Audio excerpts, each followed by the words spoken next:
मराठा नेते मनोज जरांगे पाटील यांना उपोषण स्थगित करण्याची सरकारची विनंती।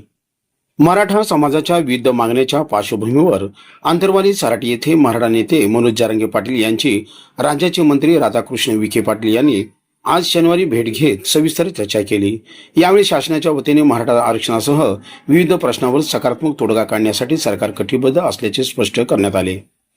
बैठकीदरम्यान शासनाने मराठा आरक्षण आणि समाजाशी संबंधित एकूण 12 मुद्द्यांची सविस्तर माहिती मनोज जरांगे पाटील यांच्यासमोर मांडली।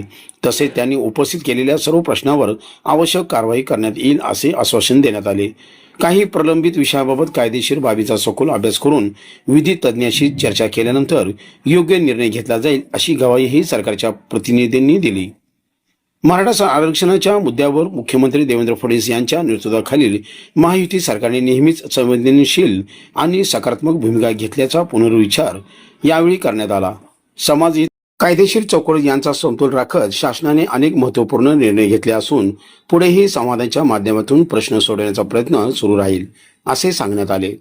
दरम्यान मराठा समाजाच्या हितासाठी सरकार सकारात्मक असून सुरू असलेले उपोषण स्थगित करण्याची विनंती मंत्री राधाकृष्ण विखे पाटील यांनी मनोज जरांगे पाटील यांना केली।